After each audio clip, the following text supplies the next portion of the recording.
Hello students, मैं अजीज बोहरा आप सभी का अपना वाला यूट्यूब चैनल में स्वागत करता हूं। आज हम 12th क्लास फिजिक्स का एग्जाम्पल नंबर देखेंगे 2.7 चैप्टर नंबर सेकंड का एग्जाम्पल नंबर एनसीईआरटी की बुक में जो गिवन है 2.7 वो सॉल्व करेंगे। उससे पहले अगर अभी तक आप लोगों ने हमारे चैनल को सब्सक्राइब नहीं किया है तो चैनल को सब्सक्राइब कर दीजिए, बेल आइकन को भी प्रेस कर दीजिए ताकि नए वीडियोस की नोटिफिकेशन आपको समय पर मिलते रहे। और अगर इस वीडियो से रिलेटेड आपको कोई डाउट हो तो डाउट कमेंट में आप हमसे पूछ सकते हैं। और अगर वीडियो पसंद आ रही है तो लाइक कीजिएगा, पसंद नहीं आ रही है तो डिसलाइक कर दीजिएगा, और अगर पसंद आ रही है तो अपने दोस्तों के साथ भी शेयर जरूर कीजिएगा। तो क्या है आज का हमारा टॉपिक, हमें करना है एग्जांपल नंबर 2.7। क्या है एग्जांपल, इसमें ए बी सी डी चार पार्ट्स दिए हैं, ए बी सी डी। तो क्या a comb run through once dry hair attracts a small bit of paper. कि अगर हमारे पास पेपर के छोटे छोटे टुकड़े हैं, ये तो मैंने अभी बहुत बड़ा बना लिया, जूम करके मैंने बनाया है। तो ये पेपर का अगर टुकड़ा है, इस पर हम क्या करें, ये हेयर से हमने क्या किया, कॉम को ड्राई किया, और अगर इस कॉम को हम इस पेपर के पास लाते हैं तो ये कॉम क्या करेगा, पेपर को अट्रैक्ट करेगा। तो अट्रैक्ट क्यों करता है, क्योंकि पेपर तो क्या है, remember a paper does not conduct electricity, paper तो कंडक्टर नहीं है। तो फिर वो कैसे अट्रैक्ट हो जाता है, कोई इलेक्ट्रिसिटी तो कंडक्ट करता नहीं है। तो क्या होता है, ये जो हमारा कॉम है, जैसे हमने इस कॉम को यहाँ पर हमारे हेयर से रगड़ा तो क्या हुआ, फ्रिक्शन से इस पर चार्ज आ गया, हमारे कॉम पर क्या है, चार्ज। अब फ्रिक्शन से हमारे कॉम पर चार्ज आया, जैसे हम कॉम को पेपर के टुकड़े के पास में लेके गए तो इन पेपर्स के मॉलिक्यूल का क्या हो जाएगा, पोलराइजेशन। एक साइड नेगेटिव चार्ज आ जाएगा और एक साइड पॉजिटिव चार्ज आ जाएगा। सपोज करो इस हेयर पर आ गया पॉजिटिव चार्ज, जैसे मैंने रगड़ा तो इस हेयर पे कौन सा चार्ज आया, पॉजिटिव।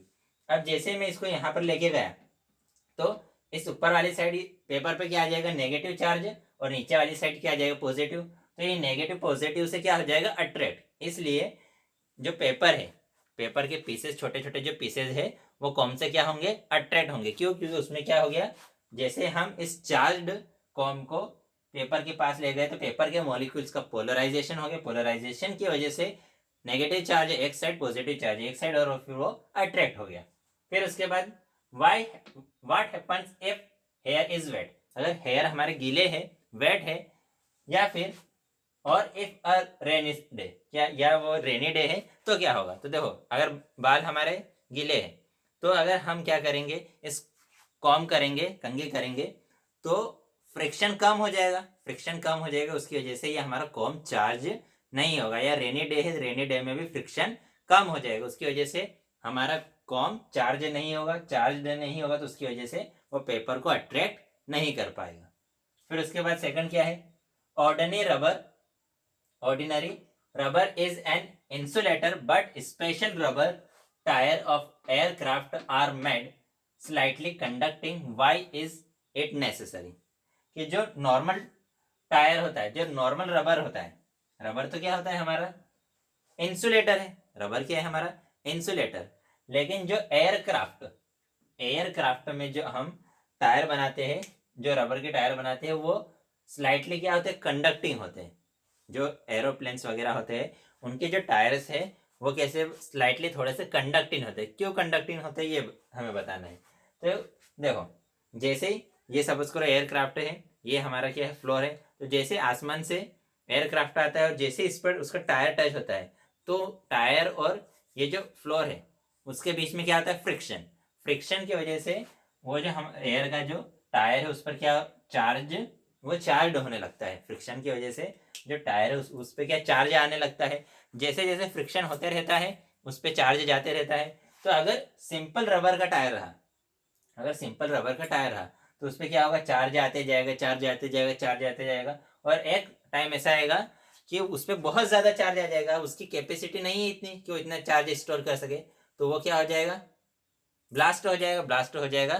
तो उसमें आग लग सकती है, स्पार्कलिंग होंगी, स्पार्कलिंग होंगी तो आग लग सकती है। इसलिए हम क्या करते हैं कि वो जो टायर है उसको क्या बनाते हैं, स्लाइटली कंडक्टिंग। उससे क्या होता है कि वो जो टायर कंडक्टिंग टायर है तो कंडक्टिंग टायर की वजह से इस पर जितना भी जो चार्ज आता है वो चार्ज फिर से कहाँ चले जाएगा, ग्राउंड के अंदर, ग्राउंड के अंदर चार्ज चले जाएगा। उसकी वजह से उस पर चार्ज इकट्ठा नहीं होगा, धीरे धीरे चार्ज ग्राउंड के अंदर जाते रहेगा कंडक्टिंग होने की वजह से। इसकी वजह से उस पर चार्ज इकट्ठा नहीं होगा और स्पार्कलिंग नहीं होगी, आग नहीं लगेगी। इसलिए उस टायर को हम किसका बनाते हैं, थोड़ा सा कंडक्टिंग मटेरियल का बनाते हैं। फिर उसके बाद जो तीसरा है कि vehicles carrying inflammable material usually have metallic rods touching the ground during motion why, कि अगर कोई व्हीकल है वो कुछ फ्लेमेबल मटेरियल, ऐसा कुछ जलने जैसा कुछ मटेरियल अगर लेकर जा रही है तो उसको हम मेटेलिक रोप, उस पर एक ऐसी मेटेलिक रोप लगाते हैं जो क्या करती है, ग्राउंड को टच करती है।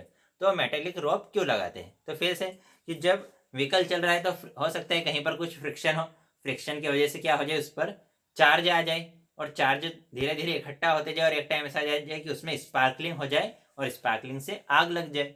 इसलिए क्या होता है कि हम एक मेटेलिक रोप लगा देते हैं जो किससे टच होती रहती है, ग्राउंड से टच होती रहती है।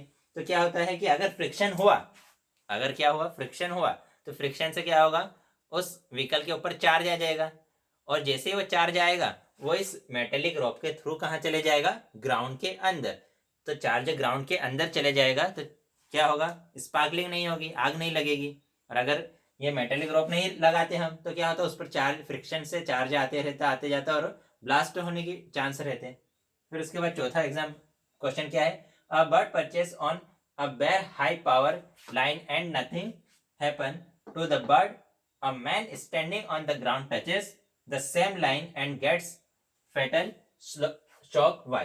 तो देखो, तुम लोगों ने देखा होगा कि जो लाइंस होती है, इलेक्ट्रिसिटी की लाइंस जो होती है, उस पर अगर कोई बर्ड बैठता है तो उसको करंट नहीं लगता, वो मरता नहीं है। लेकिन वो उसी लाइन को अगर हम टच करें तो हमें बहुत शॉक लग सकता है। तो ऐसा क्यों होता है, तो देखो, कभी भी करंट फ्लो होने के लिए हमें किसकी रिक्वायरमेंट रहती है, पोटेंशियल डिफरेंस। करंट कभी भी कब फ्लो होगा, अगर ये पॉइंट है और एक दूसरा पॉइंट है तो इन दोनों के बीच में करंट कब फ्लो होता है, जब वहां पर क्या हो, पोटेंशियल डिफरेंस हो।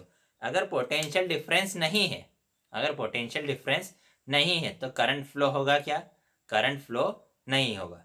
तो अब जब बर्ड बैठा है उसके ऊपर, ठीक है, ये वायर है, सपोज करो यहाँ पर ये वायर है, ये वायर है और यहाँ पर एक कोई बर्ड बैठा हुआ है। तो यहाँ पर बर्ड बैठा हुआ है, तो बर्ड के बैठने की वजह से ये वायर, तो वायर पे तो पूरा सभी जगह पे पोटेंशियल सेम है। अब जब उस पर बर्ड बैठा तो बर्ड के बैठने की वजह से वहां पर पोटेंशियल डिफरेंस नहीं मिल रहा है। बर्ड और वायर के बीच में कोई भी पोटेंशियल डिफरेंस नहीं है। पोटेंशियल डिफरेंस नहीं है इसलिए बर्ड के थ्रू करंट फ्लो नहीं होगा, इसलिए उसको शॉक नहीं लगेगा। लेकिन हम जब उस वायर को टच करते हैं कि ये वायर है और हमने यहाँ पर कोई पर्सन खड़ा है, उस पर्सन ने अपने हाथ से अगर इस वायर को टच कर लिया तो हम किसके कांटेक्ट में, हम ग्राउंड के कांटेक्ट में। और हमें पता है जो ग्राउंड है उसका पोटेंशियल कितना होता है, 0। हम किसके कांटेक्ट में है, ग्राउंड के कांटेक्ट में, और ग्राउंड का पोटेंशियल कितना होता है, 0। और ये जो वायर है इसका पोटेंशियल जो है वो बहुत ही हाई है, जो इलेक्ट्रिसिटी का वायर है उसका पोटेंशियल बहुत हाई है। तो इस वायर का पोटेंशियल हाई है और ग्राउंड का पोटेंशियल 0 है, तो इन दोनों के बीच में क्या आ गया, पोटेंशियल डिफरेंस। पोटेंशियल डिफरेंस है जिसकी वजह से हमारे थ्रू क्या फ्लो होने लगेगा, करंट फ्लो होने लगेगा। तो हमारे थ्रू करंट फ्लो होने लगेगा तो इसलिए हमें क्या लगेगा, करंट लगता है। तो हमें करंट क्यों लगता है, क्योंकि वहां पर क्या मिलता है उसे, पोटेंशियल डिफरेंस। लेकिन जब बर्ड बैठता है तो वहां पर बर्ड तो कोई ग्राउंड के कांटेक्ट में नहीं है, तो इसलिए वहां पर पोटेंशियल डिफरेंस नहीं होता। पोटेंशियल डिफरेंस नहीं होता इसलिए वहां पर बर्ड को करंट नहीं लगता। आ रहा है समझ में, ठीक है। तो आज की वीडियो में इतना काफ़ी है। नेक्स्ट वीडियो में हम नेक्स्ट टॉपिक पढ़ेंगे। बाय।